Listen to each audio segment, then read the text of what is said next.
Good afternoon children, myself Vaibhav Kulkarni, TGT Maths from Jawahar Navodaya Vidyalaya Osmanabad. I welcome you all in my channel Maths Made Easy with Vaibhav Kulkarni. You might have seen and enjoyed and learned my videos of class 9th standard and 10th standard. Even we have also taken up a basic foundation course for the students from 6th to 10th standard, that is basic maths for all. So I think the videos you might have enjoyed it and you are using it also for self learning purpose. So kindly use the video, share with all, comment in the comment box and subscribe it so that you will always get my updated videos. Thank you. Now let us solve a few more examples from the topic arithmetic progression, exercise 5.2. Which term of the AP is 3, 8, 13, 18, 78? Which term of the AP is 3, 8, 13, 18 is 78? See the question itself, the answer is hidden. Which term? That means what? You are given n. N is equal to how much? See, basic thing I must tell you is, in examination, even if your answer is wrong, but your steps are correct, you will get full marks. But if your steps are wrong and answer is right, you will not get marks. So my dear children, I will tell you systematically how to get marks as well as write systematically the terms. See, the first thing, in order to get the marks, what I will do is, I will write the formula. The formula is what? A plus n minus 1 multiplied by d. This formula I will write. Suppose if you write this formula, a few marks are already reserved now. You have got few marks, half marks let us say. Now in this formula, let me try to see what are the things that I can put. See, the next step is, I will write A. How much is A? The value of A? The value of A is 3 here. What about n? N I don't know. So I will put question mark. Already I have put here. So even if I don't write it second time, it is not necessary. Now what else is required? I need to find out common difference. Common difference is A2 minus A1. And that is equal to what? 8 minus 3. And that is equal to how much? 5. Now you may say, sir, 8 minus 3, 5 is very simple, sir. Directly I will write 5 here. No, my dear. I told you answer doesn't carry much weightage. The weightage goes to your step. So even if you can orally tell the common difference, you have to write the step. आप कह सकते हो sir directly हम answer लिखे तो कभी भी नहीं. गणित के अंदर आपका जवाब भी सही हो मगर स्टेप गलत है तो आपको मार्क्स नहीं मिलेगा. अगर स्टेप सही है जवाब गलत है तो आपको मार्क्स मिलता है. इसीलिए स्टेप लिखिए. जैसे ही विच टर्म उसने कहा, मैंने फॉर्मूला लिखा. इस कॉमन डिफरेंस का भी मैंने फॉर्मूला लिखा. अब आप देखिए कि इस फॉर्मूले के अंदर ए एन यानी लास्ट टर्म भी मुझे उन्होंने दे रखा है. कितना है? 78. यानी इस फॉर्मूले के अंदर ये मुझे पता है, ये मुझे पता है और ये मुझे पता है और ये मुझे ढूंढना है. That means out of 4 unknowns 3 are known to us. तो इसके अंदर मैं क्या करूंगा? I will put the value of A N as 78. A की वैल्यू है 3, एन की वैल्यू मुझे ढूंढनी है, कॉमन डिफरेंस मुझे मिला है 5. तो सबसे पहला काम मैं ये करूंगा, तो ये होगा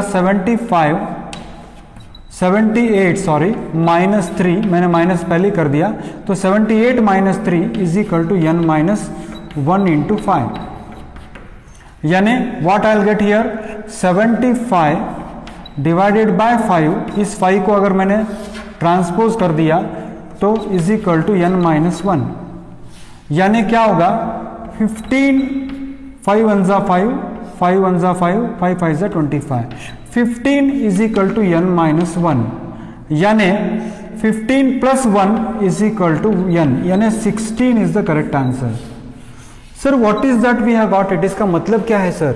इसका मतलब ये है कि 3, 8, 13, 18, if I continue like this, 16th term will be 78. यानी इस तरह से अगर मैंने 3 के बाद 8, 8 के बाद 13, 13 के बाद 18, 18 के बाद 23, 23 के बाद 28, 28 के बाद लिखता चला गया तो 16वां पद 78 आएगा।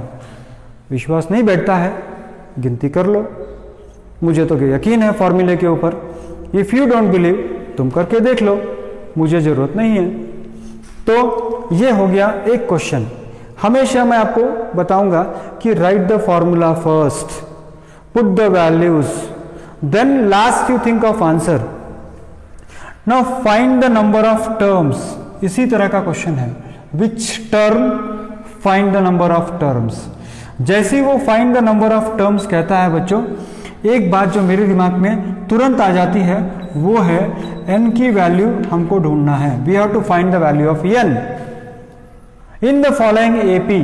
दूसरी बात, और जैसी AP देखता हूं मैं तो पहला काम मैं क्या करता हूं, I will make a point two right the formula. सबसे पहला काम है an मैं लिखूंगा a plus n-1 into d मैं लिख देता हूं। फर्स्ट काम मेरा होगा, I will write the formula. तो फॉर्मूला लिखने से मुझे कम से कम कुछ मार्क्स या आधे मार्क्स तो मिलेंगे। आई will get at least half marks for it. उसके बाद मैं खोजूंगा ए है क्या यहाँ पर, हाँ सर यहाँ पर ए है, कितना है 18 है, चलो अच्छी बात है। नेक्स्ट क्या है, डी है सर, कॉमन डिफरेंस डी। तो डी कैसे ढूंढोगे आप, second term minus first term. Sir every time should be write the formula, yes write it my dear. Every time you write the formula you are increasing the chance of getting the marks. So यहां पर क्या होगा, 15 मतलब 15.5 मैं लिख सकता हूं बच्चों, 15.5 मतलब 15.5 माइनस 18 मैं लिखूंगा, यानी 18.0 number from the greater number, then greater number from the smaller number you have to write negative sign. So I should not forget to write 2.5 here, and I hope you will also not forget to write it. So now let me put all these values here. So what I'll get here, minus 47 is equal to, what is the first term, first term is 18 plus n minus 1 into 2.5, 2.5, first term is 18. Now this I will transpose it here. If I transpose it here, then this will be 47 minus 18 is equal to n minus 1 into 2.5 minus 2.5. Of course needless to say minus 2.5 तो आएगा ही, उसको लिखना ही पड़ेगा आपको। minus 2.5 तो compulsory लिखना है। तो ये होगा 8 plus 7 is 15, कैरी 1 और 6 minus 6.5, minus 65 divided by minus 2.5 is equal to n minus 1. So this minus cancels with minus, and I told you, if you remember, you have to give one decimal point for division purpose. See what you will get here is 650 divided by 25, that is equal to how much, n minus 1. This point cancels with point, then 25 ones are 25, 25 twos are 50, carry is 15, 25 6 are 150. So 26 is equal to n minus 1. So 26 plus 1 is equal to n. That means n is equal to 27.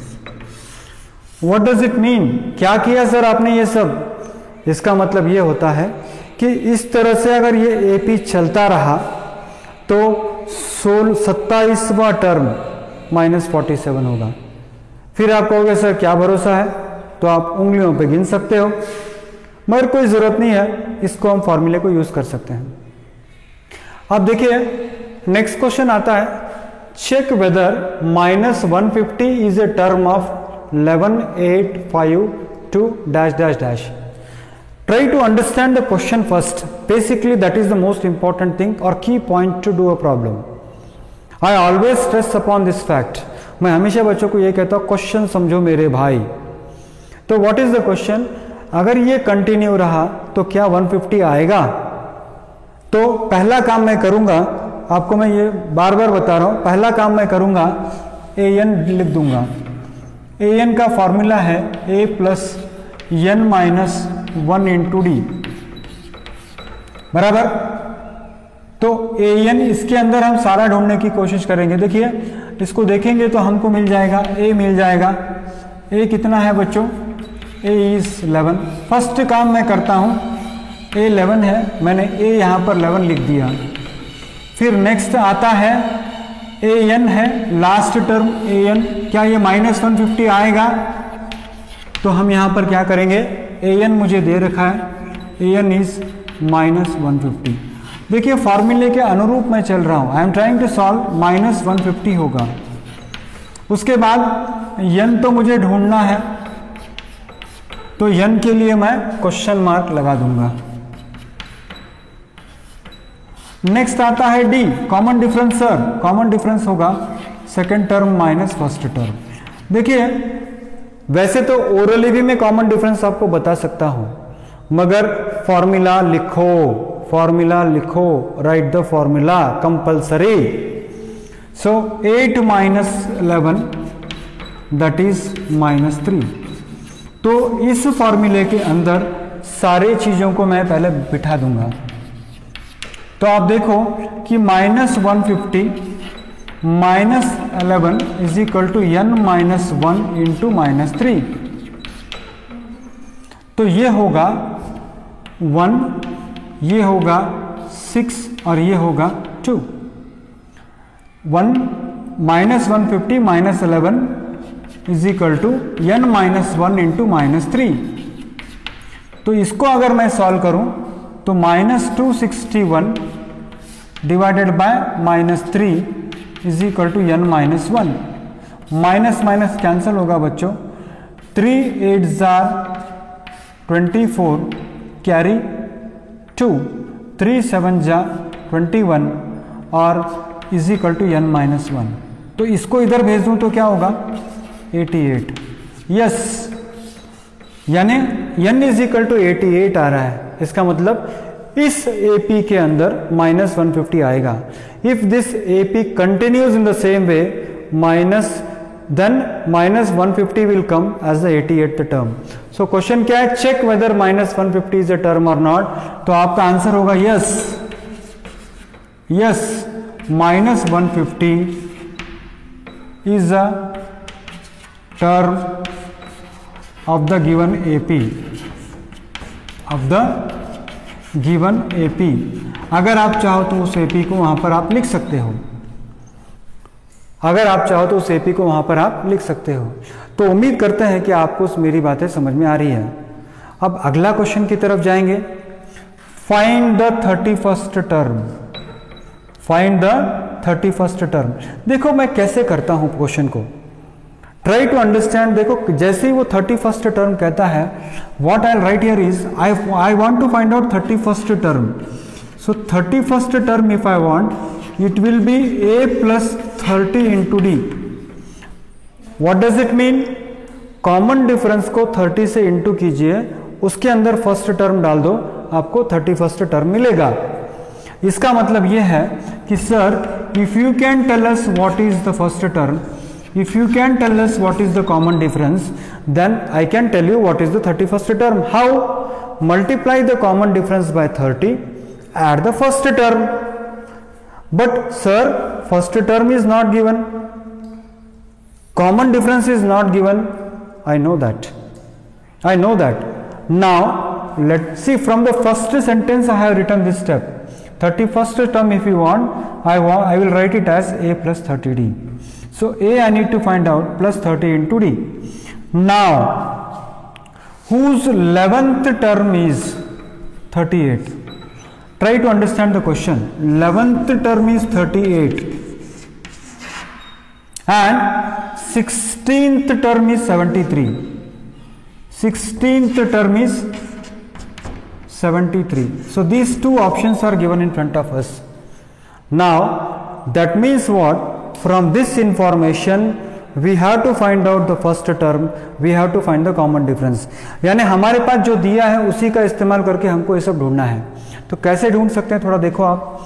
A11 अगर आपको दिया है बच्चों, तो A11 का मतलब होता है a plus 10d, यानी कॉमन डिफरेंस को 10 से गुणा करके अगर a जोड़ दोगे तो आपको 11th टर्म मिलेगा। फिर 16th टर्म अगर आपको दिया है, इसका मतलब है a plus 15d is equal to 73। तो आप इसको आप सॉल्व करोगे बच्चों, तो linear equation in two variable already मैंने आपको बताया है। तो ये होगा, ये माइनस साइन आएगा, ये माइनस साइन आएगा और ये माइनस साइन होगा, तो ये a कैंसिल हो जाएगा बच्चों। तो आपको क्या मिलेगा, -5d इज इक्वल टू, अब ये -73 प्लस 38 यानी 13 में से 8 निकालिए बच्चों, आपको मिलेगा 5। फिर 6 में से 3 निकालिए, जैसे कि 13 में से 8 निकालो 5 होगा, और 6 में से 3 निकालिए 3 होगा, और ये -35 होगा। यानी common difference is equal to -35 divided by -5। Minus minus तो कैंसिल हो जाएगा बच्चों, 7 आ जाएगा। यानी सर हमको तो एक स्टेप मिल गया, कॉमन डिफरेंस आपने बता दिया, हमने 30 इंटू कॉमन डिफरेंस किया, प्रॉब्लम सॉल्व हुआ क्या? नहीं। तो क्या करना पड़ेगा, फर्स्ट टर्म ढूंढना पड़ेगा। कैसे ढूंढोगे, इस इक्वेशन में डालो आप, a प्लस 10 इंटू डी का मतलब कितना होता है बच्चों, d का मतलब 7 होता है, इज इक्वल टू 38। यानी a plus 70 is equal to 38, यानी a is equal to 38 minus 70। तो ये होगा 10 minus 8 is 2 and 6 minus 3 is how much, 6 minus 3 is 3, so this is -32।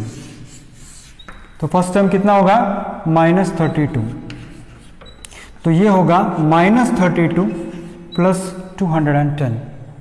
तो 31st टर्म होगा, ये है 10 बच्चों, 10 में से 2 गया 8, तो यहां बचेगा कितना, 0। फिर 10 में से 3 चला गया, कितना होगा, 7 होगा, तो यहां बचेगा कितना, 1। तो आपका जवाब माइनस नहीं होगा क्योंकि प्लस साइन है यहाँ पर, तो आप 210 में से 32 चला जाएगा, तो आपका 31st टर्म होगा 178। So this is how you have to do it. Now sometimes children commit mistake in adding and subtracting. Not only children, myself as a teacher also I commit the mistake. So in that case what I do is I add and check it up. मैं क्या करता हूँ, यहाँ पर 8 + 2 10 हो जाता है, 0 आ गया, 7 + 3 10 हो गया, कैरी 1 मैंने ले लिया, तो कितना हो गया, 1 + 1 10, 210 आ रहा है।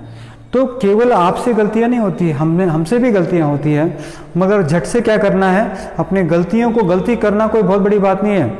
Everybody makes mistakes, but one who learns from his mistake definitely becomes greater. So even we as a teacher commit the mistake. Now shortly you have seen, I try to add it and I try to verify whether I am right or wrong. So my dear children, this is how you have to solve the problems in arithmetic progression. In the next video tomorrow, in the upcoming video, I will continue with exercise 5.2. That's all.